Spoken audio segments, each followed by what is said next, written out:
Today, we're sharing a powerful story about courage, compassion, and unexpected solidarity. Inside a cozy, busy restaurant, a young African-American woman courageously defended a solitary Hell's Angel member against two police officers. Her brave actions led the entire community to ostracize her, but what unfolded afterward would bring everyone to tears. Before we begin this remarkable tale, please let us know your location in the comments. We'd appreciate hearing your perspectives. Sarah Williams's hands were worn and calloused as she cleaned the weathered counter of Williams' Cafe for the fourth time that morning. The morning crowd, consisting of merely 5 weary farmers and a couple of long-haul drivers, had departed, leaving the aging establishment eerily quiet except for the persistent creaking of the ceiling fan battling the oppressive summer heat. Sarah examined the vintage cash register, silently calculating the meager bills within, her anxiety intensifying with each mental tally. The amount was insufficient, not for the overdue electricity bill hidden in her purse, marked with threatening red stamps, nor for the continuous medical expenses required for her father's treatment. "Just a few more months," she murmured quietly, tucking a tight curl behind her ear, repeating the empty promise she'd clung to since packing her belongings and leaving Chicago for the gradual decline of Pine Valley. Beyond the windows, Main Street stretched empty, displaying the kind of desolation that spoke of vanished employment and abandoned dreams. Sarah felt the burden of every shuttered storefront like a weight upon her heart. Initially, the manufacturing plant closed, followed by the general store. Now Williams' Cafe, her family's heritage, was slowly dying while she struggled to keep it alive. The entrance bell chimed, that familiar sound her father once cherished before the stroke silenced his voice and paralyzed half his body. Sarah turned, cloth still in hand, and the vision stopped her cold. A man occupied the doorway, tall and imposing, his massive frame covered in dusty black leather that had seen countless miles. His beard was dense, silver, and wild, while the tattoos covering his arms told stories Sarah couldn't begin to imagine. However, it was the emblem on his vest that made the atmosphere tense. The menacing skeletal figure gripping a scythe, the unmistakable symbol of the Hells Angels. The remaining patrons stiffened. Mrs. Henderson, seated by the window with her puzzle book, gasped and clutched her necklace. Tom Baker, a farmer Sarah had known since youth, shifted nervously, setting down his coffee cup with a sharp clink. Even the radio seemed to crackle with static momentarily, as if the cafe itself was holding its breath. The biker approached the counter, his boots echoing against the linoleum like distant drums. He selected the stool farthest from everyone else, his broad shoulders slightly hunched as though attempting to minimize his presence. Sarah's father's wisdom echoed in her mind. All customers' money is equal at Williams. Still, her pulse raced as she dried her palms on her apron, retrieved a cloudy plastic menu, and poured a glass of water. "Welcome to Williams," she said, forcing her voice into the same welcoming tone she used with every patron, despite the tension crackling around her. "Today's featured dish is country fried steak with garlic mashed potatoes. Prepared it fresh this morning." The biker raised his eyes to meet hers, and Sarah's breathing faltered. His eyes, pale blue and bloodshot as if he hadn't slept in days, seemed inconsistent with the harsh angles of his face. These weren't the eyes of someone seeking confrontation. They were the eyes of someone losing a battle. "Coffee," he said, his voice deep and gravelly, yet containing an underlying gentleness. "Black, and whatever's quickest from the kitchen. I've been riding since dawn." As she poured coffee from the dented pot, Sarah noticed his hands, large, weathered, and strong, but trembling slightly as he reached for the mug. A hospital identification band was visible beneath his sleeve. Her chest constricted. She'd witnessed that expression too many times during her oncology rotations. Someone barely hanging on. "Still have a long journey ahead?" she asked casually, placing the cup before him. He nodded slowly. "Returning to Pine Valley General," he said, his voice heavy with exhaustion. "My daughter." The words fractured, splitting like ice under pressure. He lowered his gaze to the swirling darkness of his coffee. Sarah swallowed past the growing lump in her throat. She didn't probe further. She simply smiled kindly and said, Toast and scrambled eggs coming right up. 6 minutes maximum. As she turned to relay the order to the kitchen, Sarah noticed the stares from across the room. Suspicious, judgmental, fearful. She understood exactly what this would cost her, but she also knew what was right, and Sarah Williams had never been one to retreat from doing what was right. The entrance bell rang again, more sharply this time, cutting through the quiet murmur of conversation like a blade. Sarah didn't need to turn to identify the newcomers. She sensed it in the sudden stiffening of the atmosphere, in how Mrs. Henderson hunched lower over her coffee, in the harsh scraping of Tom Baker's chair as he shifted uncomfortably. Officer Mike Roberts and Deputy Jennifer Hayes had entered Williams' Cafe, both in full uniform, their badges reflecting the sunlight streaming through the dusty windows. Mike swaggered toward the counter with the casual arrogance of someone who knew the town yielded to his authority, his boots creating an irregular rhythm against the tile floor.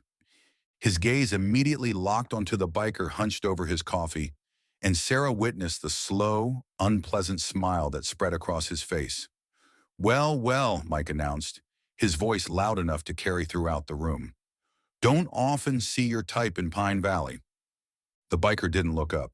He sipped his coffee, steadying his hands. Sarah gripped the counter's edge tighter, feeling heat rise to her cheeks. "Just getting some breakfast, officer," the man said quietly, his voice rough but respectful. Jennifer stood behind Mike, her posture rigid, her eyes darting uncomfortably between Sarah and the biker. Mike leaned his elbow on the counter in a deliberate invasion of space. "Perhaps we should verify his identification, Sarah. Ensure he's not one of those criminals we've received alerts about." Sarah's heart pounded. The man had done absolutely nothing wrong, yet Mike was already circling like a predator. The biker's hand moved slowly, carefully, reaching toward his jacket pocket. But Mike's hand instinctively dropped to the weapon on his belt. Sarah stepped forward, her voice sharper than intended. "He's a paying customer, Mike. Same as anyone else who enters that door." Mike turned his head, his smirk widening. "Same? That's amusing." He gestured at the patch on the biker's jacket, the Grim Reaper with its menacing scythe. "Sarah, do you understand what that represents? Narcotics? Weapons? Violence?" The biker finally looked up, his pale eyes meeting Mike's, calm but unwavering. "You know nothing about me," he said, his voice low. Mike released a harsh laugh. "I know sufficient, and I know better than to trust someone wearing that death symbol." Sarah's hands trembled now, but she maintained her position. She could feel every eye in the cafe watching her, some silently pleading with her to avoid confrontation, others waiting to see which direction she would break. She recalled her father's words again, the lesson he'd instilled in her from childhood. Judge by actions, not appearances. Always. "You have no right to harass someone simply because you dislike their appearance," Sarah said, her voice steady despite the knot of fear tightening in her chest. Mike straightened, his expression hardening. "You're making an error, Sarah," he said, his voice low and threatening. "This town doesn't appreciate people who side with troublemakers." The biker pushed his plate away, reaching for his wallet, but Sarah placed her hand on the counter between them. "Your payment isn't needed today," she said firmly. "Breakfast is complimentary." The biker blinked in surprise, something unreadable crossing his face, something dangerously close to gratitude. Mike snorted in disgust, throwing some crumpled bills onto the counter. "Let's leave, Jennifer," he barked, turning sharply. Jennifer hesitated momentarily, her gaze lingering on Sarah with something almost resembling an apology, before following Mike out the door. The bell gave a harsh jangle as it swung closed behind them. The cafe fell into an uncomfortable silence. Sarah busied herself cleaning the counter, ignoring the whispered conversations that sprouted like weeds behind her. The biker finished his coffee in several quick gulps, leaving a $20 bill tucked under his cup despite Sarah's objections. He stood adjusting his jacket. "Name's Jake Morrison," he said simply. Sarah gave him a small, genuine smile. "Sarah Williams. Safe travels, Mr. Morrison." Jake nodded once, a deep, solemn gesture, then turned and walked out into the blazing afternoon sun. Sarah watched him leave, a tight ache growing in her chest. She harbored no illusions about how this would unfold. Small towns possessed long memories for things they disliked and short patience for those who crossed invisible boundaries. And she had just drawn a large, bold line in the sand. The afternoon dragged on, slower than molasses, with the few customers who entered offering strained smiles or none at all. When Sarah finally flipped the open sign to close that evening, she collapsed heavily into one of the booths and buried her face in her hands. She hadn't wanted a confrontation. She didn't need another adversary. Paused, swallowing hard. But he wasn't. He was just a father. His daughter's in critical condition at this very hospital, stage 4 cancer, and the way those officers treated him, Dad, like he wasn't even human. The monitors clicked softly, indifferent to her words, but Sarah continued, her voice steadier now. I'm not sure if I made the right choice. Business is already struggling, and now people are gossiping, calling me names. Someone even left a sign on the door, as if I betrayed this town just by showing compassion. Her eyes burned, and she blinked rapidly, refusing to let the tears fall. But I remembered what you always taught me. You treat people based on their actions, not their clothing. And that man didn't need judgment today. He needed mercy. She leaned forward, lowering her voice as if sharing a sacred truth. I think I frightened some people, Dad, perhaps even myself. But when she closed her eyes, all she could see was how Jake's hand trembled around that coffee mug, the glint of the hospital bracelet flashing like a silent plea for help. She remembered the countless times in the hospital back in Chicago when strangers had shown her small kindnesses during her darkest moments. And she knew she couldn't have acted differently, even if it cost her everything. As Sarah locked up for the night, she noticed something taped to the glass door. A crude piece of cardboard with angry red letters. No biker sympathizers, no trouble supporters. Her stomach dropped. She tore it down, crumpling it in her fist, but the message burned itself into her memory nonetheless. Trouble had found its way to William's Cafe, and Sarah knew this was only the beginning.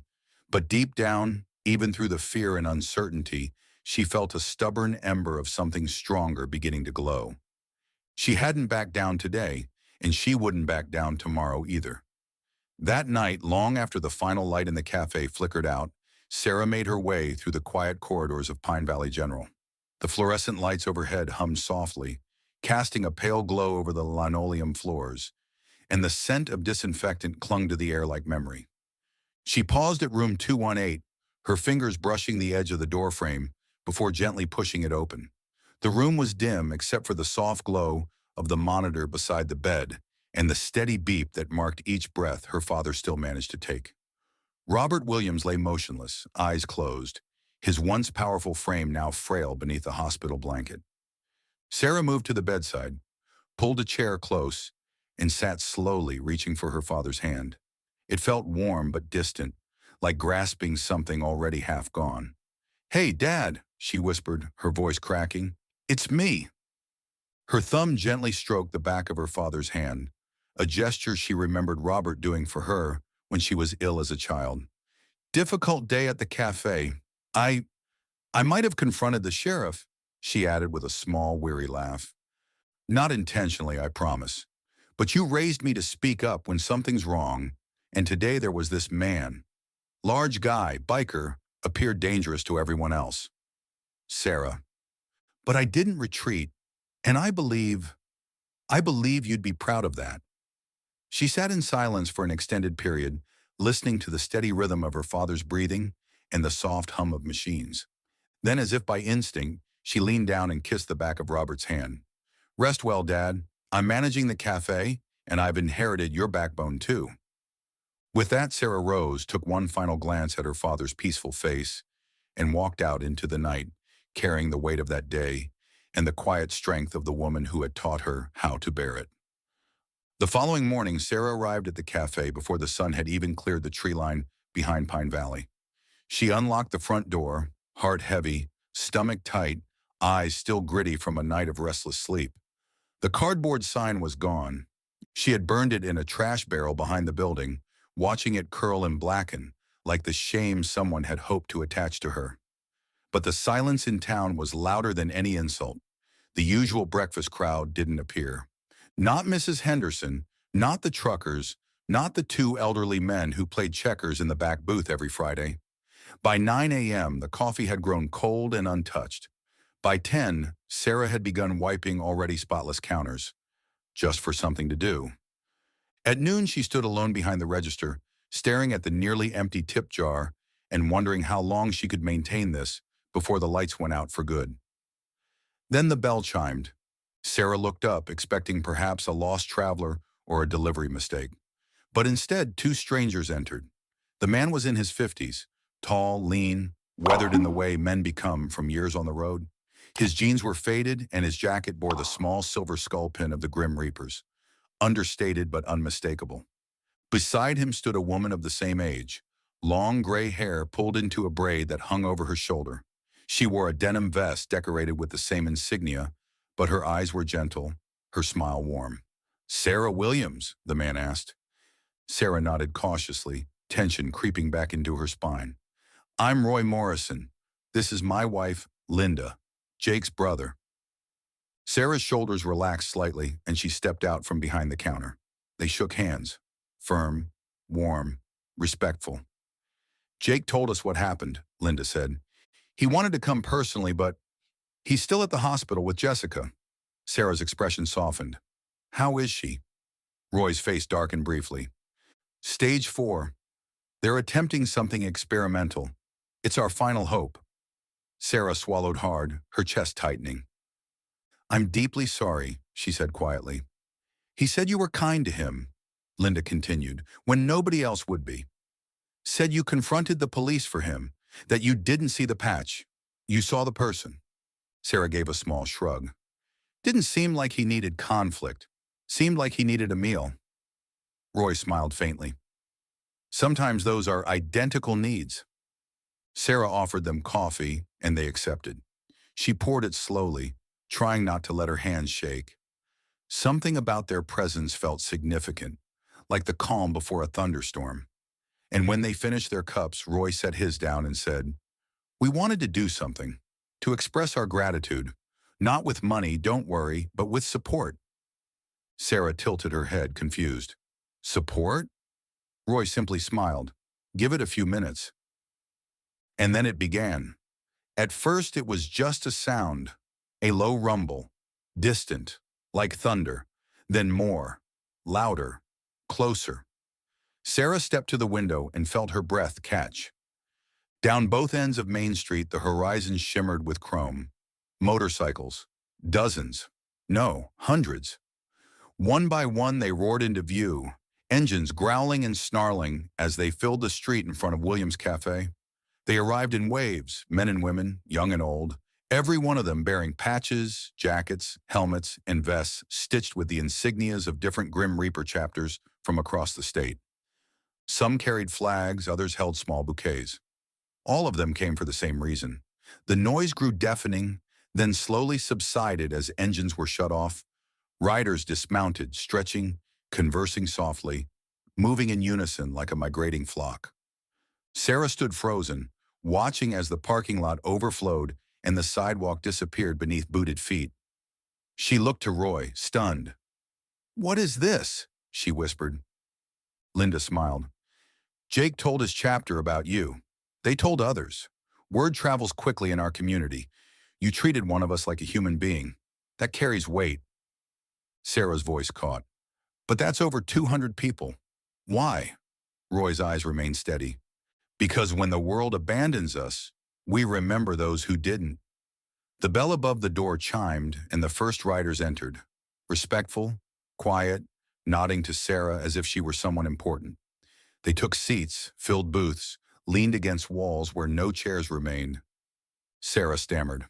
I don't have enough food for all these people." Roy grinned. "Already handled. Linda contacted your suppliers last night. Trucks are en route. Expenses covered." Sarah felt dizzy. "By whom?" "By us," Linda said simply. "Consider it an investment in compassion." Outside, townspeople began to gather.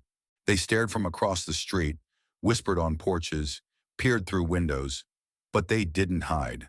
They watched. They wondered. And gradually some of them crossed the street, cautiously, curiously. Sarah's old classmate Marcus entered, glancing around at the sea of leather jackets before raising a hand in greeting. "You still serving those biscuits?" he asked with a crooked grin. Sarah blinked, then laughed, wiping her hands on her apron. "Absolutely. You'll have to share a table, though." "No problem," he said, taking a seat beside a woman with a purple mohawk and a patch that read, "Reapers never surrender." More locals followed. Conversations began. Tentative at first, then more comfortable. Sarah watched, amazement spreading in her chest like sunlight through storm clouds. Her cafe, her father's cafe, was full, not just with people, but with possibility, with transformation. And then the bell chimed once more. Sarah turned, her heart catching in her throat. Jake Morrison stood in the doorway. He looked exhausted, eyes rimmed red, jacket dusty from the road. But there was a smile tugging at the corner of his mouth. "Hope you don't mind," he said, voice quiet. "I brought a few friends." Sarah walked over, met him halfway. "Not at all," she said, voice thick with emotion. "Come in, I saved you a seat." The afternoon sun dipped lower, casting long golden shadows across Pine Valley as Williams' Cafe buzzed with life like it hadn't in years. Sarah moved like a whirlwind behind the counter, refilling coffee, calling out quick orders to the kitchen, sliding plates of burgers and fries across the counter to waiting hands. The delivery trucks had arrived just as Roy promised. Crates of fresh eggs, bread, meat, and coffee beans stacked high at the back door. Several bikers had unloaded everything without being asked, laughing and joking as if it were just another part of the gathering. Sarah had called in some friends to help, a few from the church youth group, several neighbors she wasn't even certain liked her much. But nobody declined. There was something about the energy in the cafe now, an unspoken understanding that something extraordinary was happening, something worth participating in. Every table was occupied. Riders with leather vests, weathered faces, and calloused hands laughed and shared stories with curious locals. Mrs. Henderson, who had clutched her pearls just the day before, sat at a booth deep in conversation with a woman whose arms could probably crush steel pipes, but who was enthusiastically discussing knitting patterns. Marcus taught a group of bikers how to play dominoes in the back corner, slamming the tiles down with theatrical flair that made the entire table erupt with laughter. Even Deputy Jennifer Hayes slipped inside quietly, sitting at the counter and accepting a mug of coffee from Sarah with a nod that conveyed more than words could. Sarah caught her breath for a moment, leaning against the pass-through window, simply absorbing it all. This was what her father had envisioned when he opened Williams' Cafe. A place where nobody cared about the color of your skin, the patch on your jacket, or the job you did or didn't have. Just good food, good company, and a roof to share it under. The bell above the door chimed again, and the conversations quieted as a man entered. He was massive, broad-shouldered, his beard white and thick, a leather vest stretched across his chest marked with bold patches and the prominent words, President Grim Reaper's MC Riverside Chapter. Sarah wiped her hands on her apron and stepped forward instinctively, heart pounding. The man smiled warmly and extended his hand. "You must be Sarah," he said, voice like gravel in sunshine. "Name's Marcus Turner." Sarah shook his hand firmly. "Welcome to Williams, Marcus," he chuckled. "You've made quite an impression on the family." Marcus turned to the room, raising his hand, and instantly the chatter died down to a respectful hush. Every eye in the cafe turned to him. Marcus cleared his throat, his voice carrying easily through the packed room. "I wanted to take a moment to thank Miss Sarah Williams here," he began, gesturing to her with a proud tilt of his head. "Because when others turned their backs, she didn't. When others judged a man for a patch on his back, she saw the father." Heads nodded throughout the room, murmurs of agreement rippling like a wave. "Now, in our world," Marcus continued, "loyalty and respect means something. They're everything. So I want it known. Williams Cafe, from this day forward, rides under the protection of the Hells Angels." A cheer went up, loud enough to rattle the windows, boots stomping against the floor, fists pounding the tables in celebration. Sarah stood frozen, stunned, tears stinging her eyes as the room erupted in applause. She caught Jake's gaze across the room. He smiled at her, small but full of pride, and Sarah smiled back, a trembling, disbelieving expression. Marcus wasn't finished. He waited for the noise to subside, then said, "And if anyone in this town has a problem with that, they'll have a problem with all of us." His tone was firm but not threatening, just a simple statement of fact. He turned, looked directly at Deputy Jennifer Hayes, who sat stiffly at the counter, coffee halfway to her lips. Jennifer swallowed hard but nodded once, slowly, her eyes dropping to the mug in her hands. Satisfied, Marcus smiled and turned back to Sarah. "Now," he said, grinning wide enough to reveal a gold tooth, "who's ready for pie? I heard there's no better slice in 3 counties." Another roar of laughter, and just like that, the tension broke into easy joy again. Sarah laughed too, wiping her eyes quickly with the hem of her apron before hurrying back to the kitchen to cut as many slices of pie as her hands could manage. As the evening progressed, the gathering spilled into the streets. Someone connected a portable speaker to a motorcycle battery, and classic rock poured into the warm summer air. Children from the neighborhood rode small bicycles up and down the sidewalks, weaving between large chrome bikes like fish darting through a coral reef. Old-timers leaned against street lamps, exchanging stories with men and women whose leather jackets told tales of different towns, different lives, but somehow the same beating heart. Sarah's father, who hadn't left the house in months, even ventured out, wrapped in a blanket, pushed in a wheelchair by one of the young riders who had an easy smile and steady hands. It wasn't just a good day.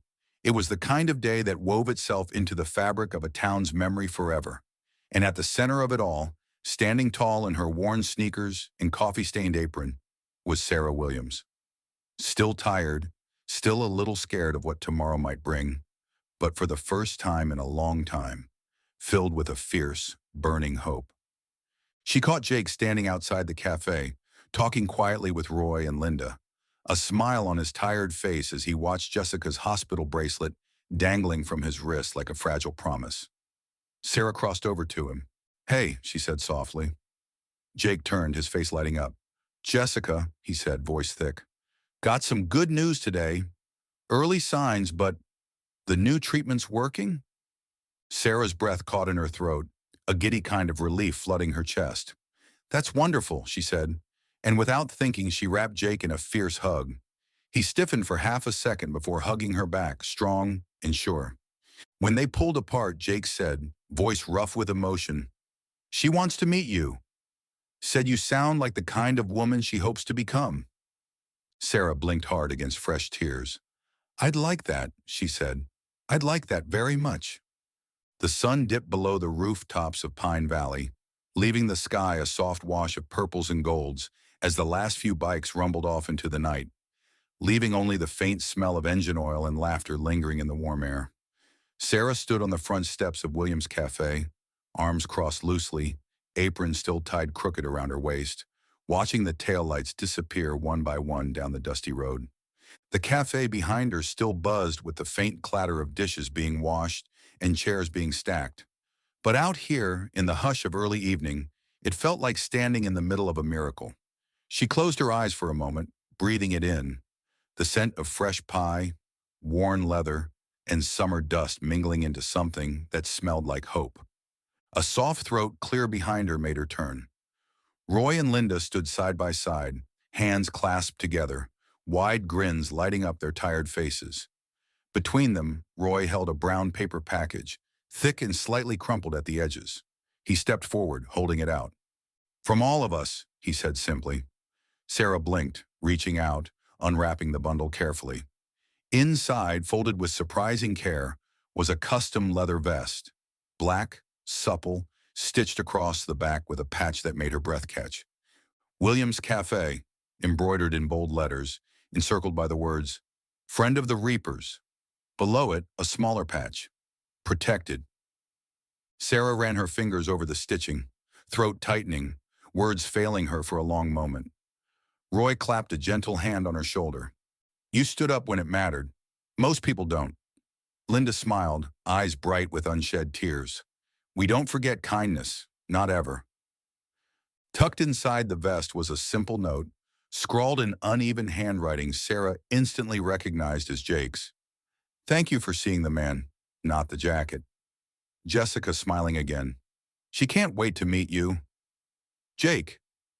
Sarah pressed the note to her chest for a moment, grounding herself against the overwhelming tide of emotions surging through her. Inside the cafe, she found a spot of honor for the vest, hanging it right next to her father's old stained apron and faded photograph. The two symbols side by side, past and future, struggle and hope, stitched together under one roof. As she adjusted the hanger, the bell above the door jingled. Sarah turned to look, and her story continues to inspire all who hear it. A reminder that sometimes the smallest acts of kindness can create the most powerful waves of change. This has been another story from Voices in the Dark. Thank you for listening, and remember, in a world that often judges by appearances, be someone who looks deeper.